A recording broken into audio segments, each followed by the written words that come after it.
এই উইকেটের মূল্য কত? জীবনানন্দ বেঁচে থাকলে হয়তো নাটোরের বনলতা সেন নয়, লিখতেন তাইজুল ইসলাম। শেষ বিকেলের ম্লান আলোয় একদণ্ড স্বস্তি। তাতে ছিটকে গেল সালমান আখার উইকেট, ভাঙল রিজওয়ানের সঙ্গে তার ১৩৪ রানের পার্টনারশিপ।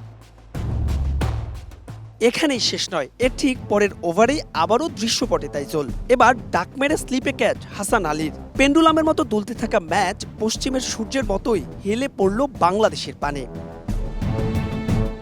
অবশ্য এর আগে রীতিমতোই একটা হার্ট অ্যাটাক হওয়ার অবস্থা টাইগার ভক্তদের। একটা ব্রেক থ্রুর জন্য সে কি হাপিত্তেশ। বাংলার বোলারদের পিত্ত জ্বলিয়ে উইকেটে থিতু সালমান রিজওয়ান।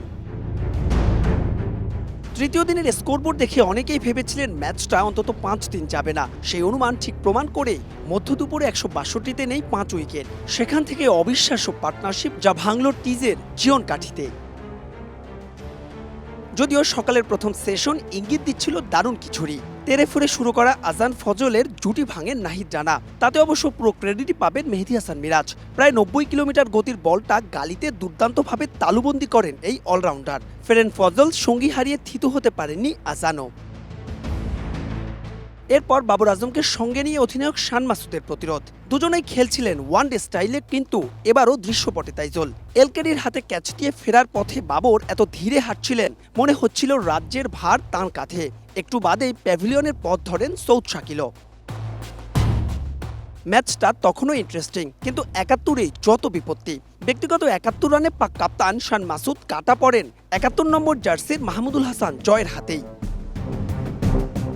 এর পরের গল্প তো বলা হয়েছে আগেই। উইকেটে রিজওয়ান থাকাতেও এখনও মনের মধ্যে ভয়, কি হয়। তবুও আপার হ্যান্ডে টাইগাররাই।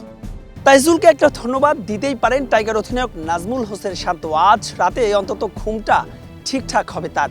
বিপরীতে চাপের মুহূর্তেও ম্যাচটাকে জমিয়ে তুলেও হয়তো বাগে আনতে পারল না পাকিস্তান। জিততে চাই তাদের ১২১ রান, টাইগারদের সামনে ৩টা গলার কাটা। জয় হবে কোন পক্ষের? তবে দিন শেষে এটাই যে আসল টেস্টের রোমাঞ্চ। মাহবুব রিমন, স্টার নিউজ, সিলেট আন্তর্জাতিক ক্রিকেট স্টেডিয়াম, সিলেট।